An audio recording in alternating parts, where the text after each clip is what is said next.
We begin this morning with another round of severe winter weather ripping through the country. 80 million people are under some sort of winter weather alert this morning. The powerful storm system battered the Gulf Coast yesterday. More than a dozen tornadoes were reported in Texas and Louisiana. In the Houston area, a tornado destroyed buildings, tore roofs off of homes, downed power lines, and overturned vehicles in several communities.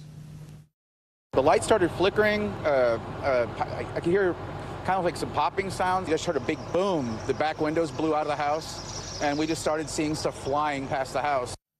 That severe weather is moving through Louisiana with a possible tornado reported in Beauregard Parish. Several homes there were damaged, and flooding was also reported in some areas. And in North Texas, it was a much different picture, with the storm dumping heavy snow in Texas. Across much of the region, some areas saw nearly 10 inches. Now, that same system brought a lot of snowfall to parts of the south central region of the country as well, places like Arkansas, where 100,000 people are without power this morning, along with Oklahoma. And today the storm is on the move again, heading through the Great Lakes region and the Northeast. NBC News correspondent Maggie Vespa is in Indianapolis tracking the latest on the storm.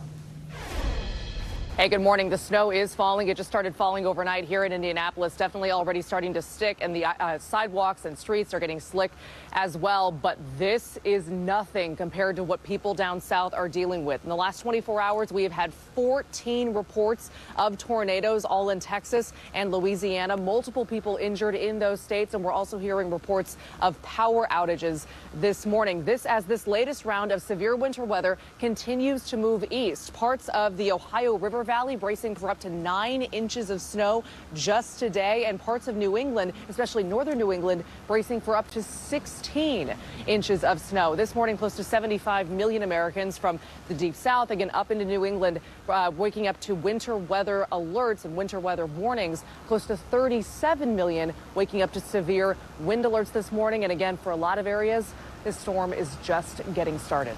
I'll send it back to you. All right, Maggie, thank you so much. For more on the severe storm conditions affecting the south, let's check your weather. Meteorologist Angie Lassman joins us now. Good morning, Angie. Good morning, guys. Another active day. Maggie said it. It's going to be a wintry kind of forecast for folks in the Northeast and the Great Lakes region, but we've still got severe storms that we're tracking in parts of the south, mainly the panhandle of Florida, stretching into just the extreme southeast portions of Alabama, where we have that tornado watch that's going to stay in effect for a little while longer. We also have some tornado warnings that have gone into effect this morning, and that line of thunderstorms is just not going to let up here. We're going to continue to see the threat for storms, at least this morning, be focused more towards Georgia and parts of northern Florida.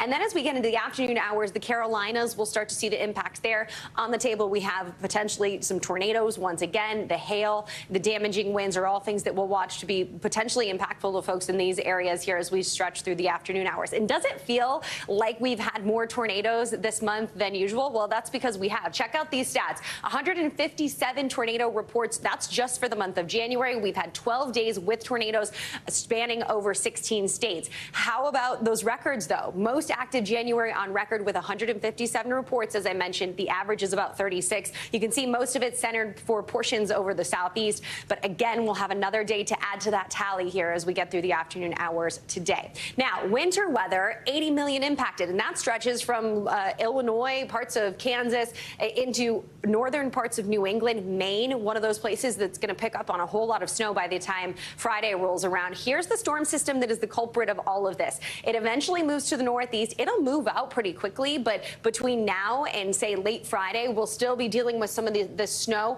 This is 8 p.m. tonight. You can see heavy snow over much of the northeast, especially the interior areas. Along the coast, I-95 corridor, I think you'll have some snow for the early parts of the afternoon hours, and then that'll quickly transition over into rain. And that's going to be the most impactful thing for folks in that area through the afternoon hours today. Eventually, we'll start to see the system moving out, but we have a strong wind today and even into tomorrow. So we could see some lingering snow showers. Check out those totals, though. Detroit coming up close to 10 inches in some locations. Indianapolis, 4 to 7 inches, and parts of Maine, 8 to 14 inches. Boston, I think maybe an inch. New York City, maybe a half an inch if we're lucky. But for the most part, it's going to be the rain that's really going to make a difference in the commute later this afternoon, walking, traveling by, by plane as well up and down the East Coast and into the Midwest. Guys, it's going to be a little bit of a headache for all those major airports. We'll continue to to see that be an issue, along with all the millions of people that will see strong winds today. Anywhere from 30, 40, 50 miles per hour are possible. So that'll be something that we watch closely. You can see those peak wind gusts through the afternoon hours. Again, anywhere from 30 to 40, even 50 miles per hour. There's the airports that you'll want to keep a close eye on, especially through the afternoon hours today. Again, stretching from St. Louis, Detroit, Washington, D.C., New York. With the domino effect, I feel like it's going to be a Exactly. rough travel day. Exactly. All right, thanks, Angie. Appreciate it. Now to the latest discovery of classified materials, this time connected to another former vice president, Mike Pence. In letters obtained by NBC News, Pence's lawyer wrote to the National Archives to report what he described as a small number of classified marked documents discovered on January 16th at Pence's Indiana home. This new discovery comes amid swirling questions around President Biden and former President Trump and their handling of classified documents. So for more on this, let's bring in NBC News White House correspondent Mike Memley. Mike, good morning to you. We know the special counsel is investigating former President Trump's handling of classified documents. Those were found at Mar-a-Lago last year. Another special counsel is investigating President Biden after documents with classified markings were found at a D.C. office and his Delaware home. What do we know about these documents tied to Pence and how this came to light? Well, Lindsay, I think when we began reporting on the discovery of documents in former Vice President Joe Biden's former office, we began asking questions like this. How many other former officials probably have classified documents that they don't even realize in their possession? One of the people who asked that same question was former Vice President Mike Pence, because we learned in this new letter from his attorney that it was on January 16th that he directed his staff, because of the reports about Biden, to see whether anything that he had in his personal home might have also been classified. Well, indeed, as a result of that search, they did discover a small number in 4 boxes of documents that may have had sensitive or classified information. It was on January 19th that the FBI came to Pence's Indiana home and retrieved those boxes. Now, it's still at a very early stage, and we're going to wait to learn more about this, but reaction obviously coming very quickly. There was a political group aligned with President Joe Biden who really was quick to link the Pence and the Biden cases as very different from the Trump cases. Former President Donald Trump, though, was also quick to defend his former vice president, posting on Truth Social that Pence was an innocent man, that he had never done anything knowingly dishonest in his life.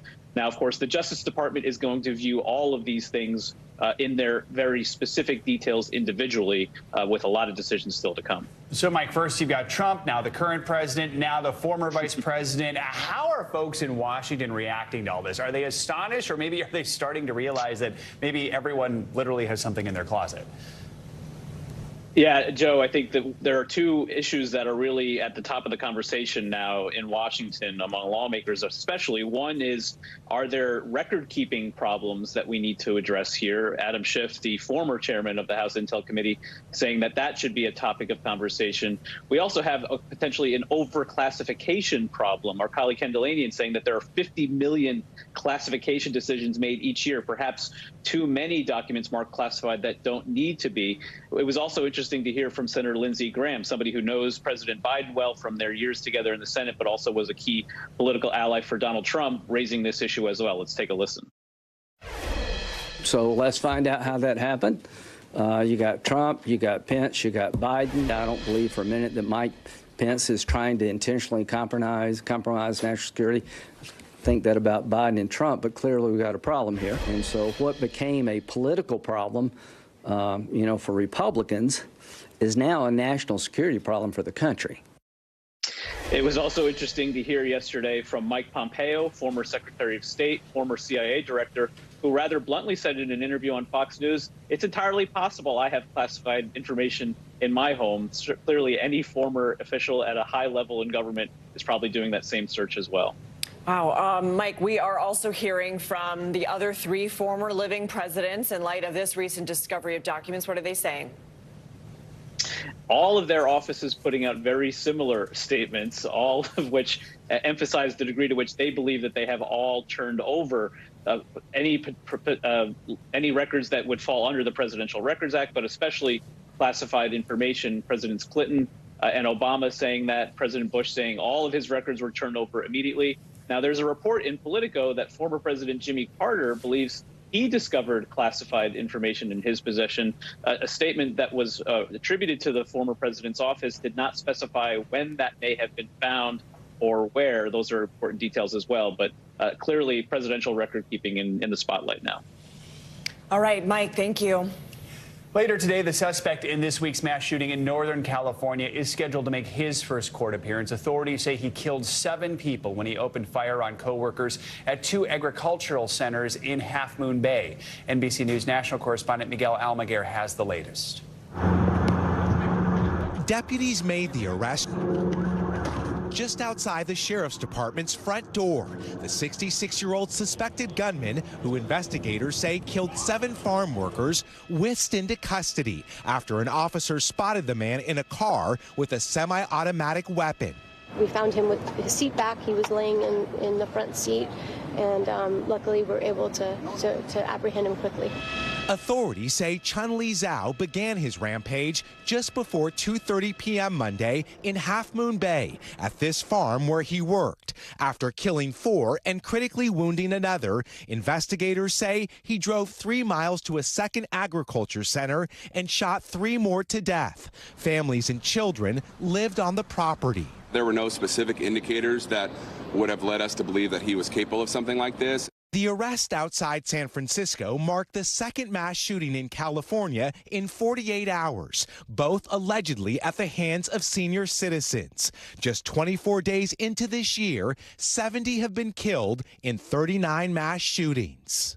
How many people have to die? How many children have to be killed? How many children have to witness their parents being killed? Authorities said the suspect was not previously known to police and described the shooting as a workplace violence incident. Friends and family of those feared dead are desperate for answers. We hear about this and we see it on the news, and it almost seems like it's our normal, and it's not right. We have to do something. We have to do more. The once unspeakable, now seemingly routine, as another community finds itself in the middle of a mass shooting. Miguel Almaguer, thank you so much. The suspected shooter is expected to face 7 counts of murder and 1 charge of attempted murder. Police say he has been cooperative. Today, Vice President Kamala Harris will travel to Monterey Park to meet with the families of victims of the mass shooting there. Last night, hundreds of mourners came out to pay their respects to the victims. 11 people died, 9 others were hurt when investigators say a 72-year-old gunman opened fire at a dance studio. It breaks my heart, and I have friends that lost people in this shooting. My aunt lost somebody in this shooting. My friend lost somebody in this shooting. You can't live in a world like this. I mean, who wants to bring children into a world like this? It's not right. For more, we are joined by NBC News Justice and Intelligence correspondent Ken Delaney. And Ken, the vice president was originally scheduled to travel to Raleigh, North Carolina today. She's postponed that trip to spend time in California. What can you tell us about her visit? Good morning, Lindsay. Yeah, obviously California, the vice president's home state. She was the attorney general there. According to her office, she will arrive in L.A. this afternoon and then will meet with victims' families in the Monterey Park incident. She announced her visit on Twitter, saying, as we grieve Saturday's mass shooting in California, we already faced 2 more this week alone in Half Moon Bay and Oakland, and that she said tomorrow she will stand and mourn with the community. Police have said, and this investigation is still in its early stages, but obviously one question that people think about is why? What's the latest on the investigation? Well, look, this 72-year-old suspect is increasingly looking like he had profound mental health issues and may have been paranoid. He told NBC News that he told police that he thought his relatives were trying to poison him. And witnesses say he used to frequent that dance hall, but often complained that people were out to get him. People who knew him described him to NBC News as an angry loner who was mad at the world, a man who had no job and very few friends, hopeless and desperate, Lindsay. And Ken, we're also learning more about the victims this morning. What can you tell us? Yeah, so 11 people killed, 9 wounded in that incident. The victims included 6 women and 5 men whose ages range from their 50s to their 70s. And what's so heartbreaking is that these were older people who, instead of staying home and watching television, they were out at a dance hall trying to be active and social. One of them, Ming Wei Ma, 72 years old, was a dance instructor who played a role in running the studio, described as kind and welcoming. Another was Hong Jian, whose husband, Jeff Liu, told NBC News he watched his wife die in front of him. Just heartbreaking, Lindsay. Ken Delanian, thank you. Every hour, 4 people in America lose their lives to violence. That's according to the Secret Service. This week has certainly been no exception. But now, for the first time ever, the Secret Service is releasing a long-term comprehensive report on some of these violent attacks in the hopes of preventing future ones. NBC's Julia Ainsley joins us now with more on this. So first of all, Julia, what more can you tell us about the magnitude of this report and what it really means and says about the country as a whole? Well, let me first tell you about the timeline of this report. This was done by the National Threat Assessment Center at the Secret Service. That was an organization that started for the Secret Service to be able to determine the threat of a certain area if a protectee, like a president, was going into. But now they're sharing this research widely, and this focuses on 2016 to 2020. So a lot of the more radical ideologies that we're talking about now, the more recent shootings, aren't included. But they do talk about 173 mass attacks. That would be any attack with any weapon that injured 3 or more people in a public space, including schools, places of worship, etc.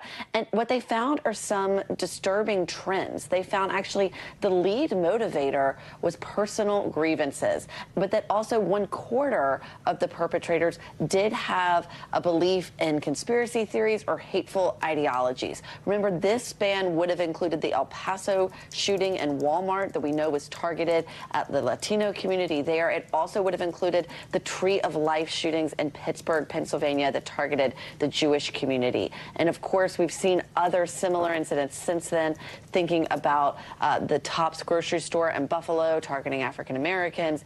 And just this week, of course, we've seen a lot of violence in the Asian American community. There are a lot of lessons that we can pull from this report as they try to educate community members on signs that they can look for. In 1/3 of the cases, the perpetrators had clear signs of evidence that they were planning these attacks, but they simply went unnoticed. Yeah, I want to ask you more about that, Julia. I mean, it is a sad coincidence that we've seen so much violence on the week this report's being released. So what is it that they hope we can learn from it? Well, it's interesting. There's still sometimes you want more takeaways. You want the if this, then that, Joe.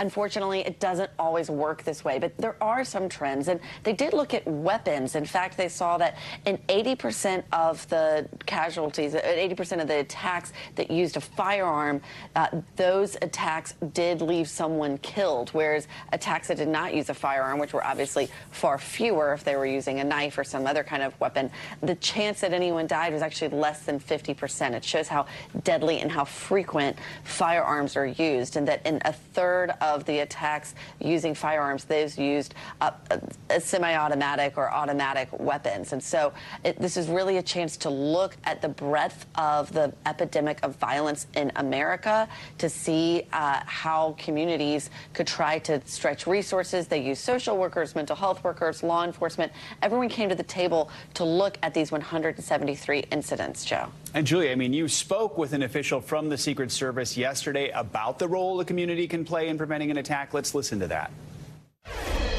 But what we really want people to focus on, not a specific trait or a specific profile of the type of person that would carry out this attack, because there isn't one. What we want people and communities to focus on are the behaviors that they're exhibiting that may suggest that they pose a risk of violence. So, Julia, what are the potential behaviors or motives that people might want to flag if they see them?